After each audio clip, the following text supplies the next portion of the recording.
একাদশ শ্রেণী থেকে তোমরা যারা সেকেন্ড সেমিস্টারের পরীক্ষা দেবে, আজকের ভিডিওটা তোমাদের জন্য আমি নিয়ে এসেছি আজ বাংলার সম্পূর্ণ সাজেশান। ভিডিওটা প্রথম থেকে শেষ পর্যন্ত দেখবে। এখানে আমি শর্টকাট কিছু পদ্ধতি বলে দেবো যাতে কম পড়ে সম্পূর্ণ প্রশ্নের উত্তর দিয়ে আসতে পারো। প্রথমে আমি বাংলার প্রশ্নের প্যাটার্নটা একটু বলে দিই। গল্প থেকে দুটো প্রশ্ন দেওয়া থাকবে, লিখতে হবে একটা, মান 5-এর। কবিতার ক্ষেত্রেও তাই, দুটো প্রশ্ন থাকবে, লিখতে হবে একটা মাত্র প্রশ্ন। নাটক তোমাদের পাঠ্য সিলেবাসে একটা মাত্রই আছে, সেই একটা নাটক থেকে দুটো প্রশ্ন পড়বে, লিখতে হবে একটি মাত্র উত্তর। পূর্ণাঙ্গ সহায়ক গ্রন্থ তোমাদের আছে পঞ্চতন্ত্র, প্রশ্ন পড়বে 4টি, লিখতে হবে 2টো। আর বাংলা শিল্প, সাহিত্য, সংস্কৃতির ইতিহাস, এটা থেকে দুটো প্রশ্ন পড়বে, লিখতে হবে একটা মাত্র প্রশ্ন। রচনা, প্রবন্ধ রচনা থেকে লিখতে হবে একটি মাত্র রচনা, 10 নম্বর, মোট 40 নম্বর। এখন আসি গল্প। গল্প তোমাদের আছে দুটো, ছুটি আর তেলেনাপোতা আবিষ্কার। আমি তোমাদের বলবো ছুটি গল্পটা ভালো করে করতে, কারণ ছুটি গল্পটা খুব সহজ এবং ছোট। এখান থেকে তোমরা প্রশ্ন কমন পেয়ে যাবে, তেলেনাপোতা না করলেও চলবে। তবে একথাও মনে রাখবে, তোমাদের সেকেন্ড সেমিস্টারের প্রশ্ন স্কুলের স্যাররাই করছেন, তাই স্যার কি সাজেশান দিয়েছেন, কোন প্রশ্নটাকে ভালো করে করতে বলেছেন, সেটাকে বেশি গুরুত্ব দেবে। আর তোমরা কমেন্টে লিখবে আমার দেওয়া সাজেশানের সঙ্গে তোমাদের স্যারের দেওয়া সাজেশান মিলল কিনা, বা তোমাদের স্যার কোন কোন প্রশ্নগুলো করতে বলেছেন, এটা কমেন্ট করে জানাবে। তাতে তোমাদের অন্য বন্ধুদেরও সুবিধা হবে। এখন দেখে নাও ছুটি গল্প থেকে কোন কোন প্রশ্ন তোমরা করবে। প্রথমে যেটা সব থেকে ভালো করে করবে সেটা হলো, মা এখন ছুটি হয়েছে মা, এখন আমি বাড়ি যাচ্ছি। কার, কেন ছুটি হয়েছে? কোন পরিস্থিতিতে বক্তা এই কথা বলেছে? এই প্রশ্নটার উত্তর একই হবে আর একটা অল্টারনেটিভ প্রশ্ন বা অথবা প্রশ্ন লিখে নাও, সেটা হলো মামার বাড়িতে ফটিকের যে দুরবস্থা তার বর্ণনা দাও। এই দুটো প্রশ্নের উত্তর একই হবে। এই প্রশ্নটাও খুব ইম্পর্টেন্ট, ভালো করে রাখবে। দ্বিতীয় প্রশ্ন করবে, মামা আমার ছুটি হয়েছে কি? বক্তার এই কথা বলার তাৎপর্য বিশ্লেষণ করো। ছুটি গল্প অবলম্বনে ফটিক চরিত্রটা তোমরা একটু দেখে রাখবে। ছুটি গল্পের নামকরণের সার্থকতা, এটা তোমরা ভালো করে দেখবে। আর একটা যেটা করবে সেটা হলো বালক সর্দারের খেলা করার যে দৃশ্য প্রথম দিকে আছে, ওই খেলার বর্ণনাটা ভালো করে দেখে রাখবে। এই 5টা প্রশ্ন আমি তোমাদের ছুটি থেকে করতে বলবো। এখন তেলেনাপোতা আবিষ্কার। তেলেনাপোতা আবিষ্কার থেকে তোমরা যে প্রশ্নগুলো করবে সেটা হলো, আপনার আসল উদ্দেশ্য, আপনি নিশ্চয়ই বিস্মিত হবেন না। এখানে আসল উদ্দেশ্য কোনটি? এই আসল উদ্দেশ্য সাধনে উদ্দিষ্ট ব্যক্তি কি করলেন, এটা দেখে রাখবে। পরেরটা করবে, কে? নিরঞ্জনেরই। নিরঞ্জনকে পরিস্থিতিতে গল্পকথক নিরঞ্জনের ভূমিকায় অবতীর্ণ হয়েছিলেন। 3 নম্বরে যেটা করবে সেটা হলো যামিনীর চরিত্র। 4-এ করবে যেটা, তেলেনাপোতা আবিষ্কার গল্প অবলম্বনে কথক ও তার 2 বন্ধুর গরুর গাড়ি করে তেলেনাপোতায় যাওয়ার যে বর্ণনা, ওটা ভালো করে একটু দেখে রাখবে। আর 5 নম্বরে যে প্রশ্নটা করবে সেটা হলো, মনে হবে তেলেনাপোতা বলে কোথাও কিছুই সত্যি নেই। কার, কেন এই কথা মনে হবে? এ কথা মনে হওয়ার পিছনের কারণ কি? এই 5টা 10টা প্রশ্ন আমি বললাম, আশা করি এ থেকে তোমরা কমন পাবে। এখন করি কবিতা। তোমাদের 3টে কবিতা আছে। একটা হচ্ছে ভাব সম্মিলন বিদ্যাপতির, লালন শাহ ফকিরের গান, আর একটা হলো জয় গোস্বামীর নুন। আমি বলবো তোমরা যে কোনো দুটো কবিতা ভালো করে করো, তোমাদের পছন্দ মতো যে কোনো দুটো কবিতা ভালো করে করো। এই দুটোর মধ্যে থেকেই তোমরা কমনটি পেয়ে যাবে, যে কোনো একটা তোমরা বাদ দিতে পারো। আমি 3টে কবিতা থেকেই প্রশ্ন দেব, তোমাদের পছন্দ মতো তোমরা করবে। ভাব সম্মিলন থেকে করবে। ভাব সম্মিলন কাকে বলে? আলোচ্য পত্রিতে রাধার আনন্দের যে ছবি ফুটে উঠেছে তা নিজের ভাষায় লেখো। আর যেটা করবে সেটা হলো আচর ভরিয়া যদি মহানিধি পাই, তব হাম পিয়া দূর দেশে না পাঠাই। কোন প্রসঙ্গে শ্রীমতী রাধিকা এই উক্তি করেছেন? এই উক্তির মাধ্যমে শ্রী রাধিকা কৃষ্ণ প্রেমের নিবিড়তা কতটা প্রকাশ পেয়েছে সেটা আলোচনা করবে। 3 নম্বরে করবে বনয়ে বিদ্যাপতি শোনো বরনারী, সুজনক দুঃখ দিবস দুচারী। বরনারী বলতে কি বোঝানো হয়েছে? এই উক্তিটিতে মাধ্যমে বিদ্যাপতি কি বোঝাতে চেয়েছেন? চিতেরও অরুণী প্রিয়া, প্রিয়াকে কিসের সঙ্গে তুলনা করা হয়েছে আলোচনা করো। এই প্রশ্নগুলো ভাব সম্মিলন থেকে ভালো করে দেখে রাখবে। এখন দেখব আমরা লালন শাহ ফকিরের গান থেকে কোন কোন কবিতা করবে। প্রথমে ভালো যেটা করবে সেটা হলো লালন ফকিরের গানের জনপ্রিয়তার কারণ কি, এই প্রশ্নটা তোমরা একটু দেখে রাখবে ভালো করে। পরেরটা যেটা করবে মানুষ ছেড়ে খেপারে তুই মূল হারাবি। মানুষ ছেড়ে বলতে কবি কি বোঝাতে চেয়েছেন, আর মূল হারাবি কথার অর্থ কি, এই প্রশ্নটা একটু ভালো করে শেষ সময় চোখ খুলিয়ে রাখবে। আর যেটা করবে মানুষ ভজলে সোনার মানুষ হবি। লালন ফকির সোনার মানুষ বলতে কি বুঝিয়েছেন? পরেরটা যেটা করবে মানুষ গুরু কৃপা হলে। মানুষ গুরু কি, আর কিভাবে তার কৃপা ধন্য হওয়া সম্ভব, এই প্রশ্নগুলো তোমরা একটু দেখবে লালন শাহ ফকিরের গান থেকে। এখন জয় গোস্বামীর নুন। নুন কবিতাটিতে যে প্রশ্নটা খুব ভালো করে করবে সেটা হচ্ছে নিম্নবিত্ত পরিবারের যে দুর্দশার চিত্র ফুটে উঠেছে সেটা দেখবে। 2 নম্বরে যেটা করবে সেটা হলো আমরা তো অল্পেই খুশি, কি হবে দুঃখ করে। কারা কেন অল্পে খুশি আর এর অন্তর্নিহিত তাৎপর্য এটা ভালো করে দেখে রাখবে। 3 নম্বরে করবে মাঝে মাঝে চলে না দিন। দিন চলে না বলতে কি বোঝানো হয়েছে? কোন পরিস্থিতিতে বক্তাদের রাগের বহিঃপ্রকাশ ঘটেছে বা তাদের জীবন যন্ত্রণাটা আলোচনা করতে বলতে পারে।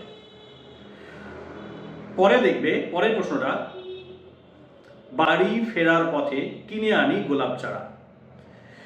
গোলাপ চারা কিসের ইঙ্গিত বহন করে, তাৎপর্য লেখো। আর পরেরটা করবে যেটা সেটা হলো বাপ বেটা 2 ভাই মিলে সারা পাড়া মাথায় করি, আলোচনা করো।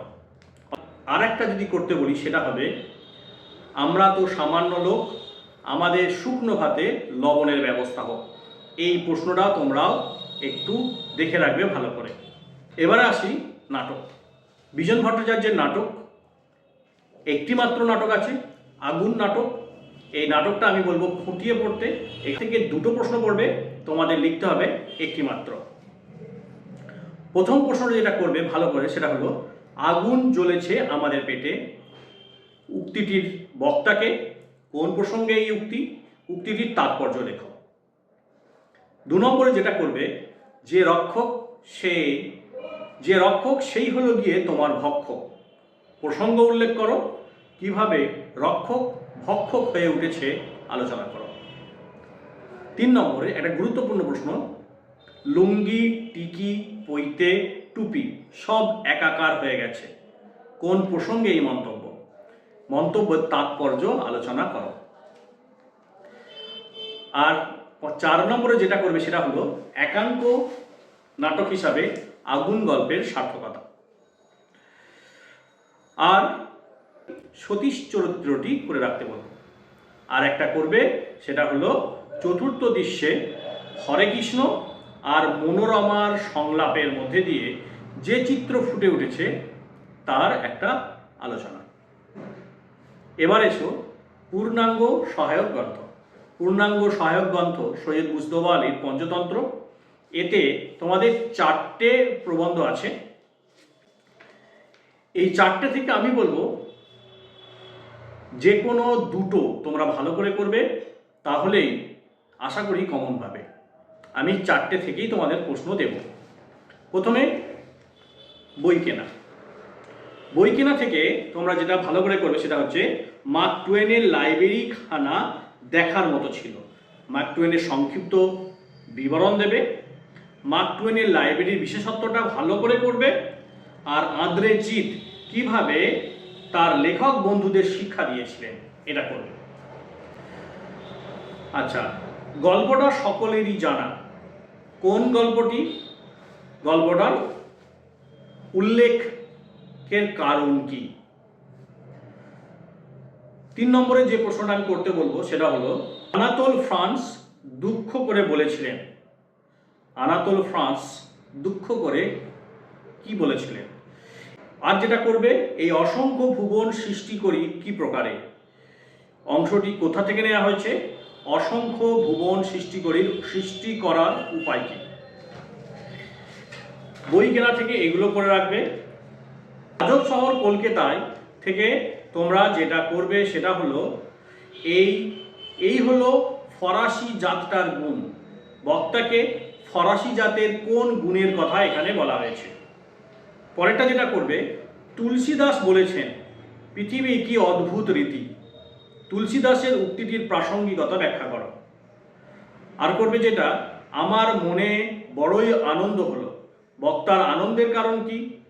যে প্রশ্নটা ভালো করে রাখবে আজব শহর কলকাতা থেকে সেটা হলো আজব শহর কলকাতায় ফরাসি বইয়ের দোকান দেখে লেখকের মনে কি রূপ ভাব উদয় হয়েছিল।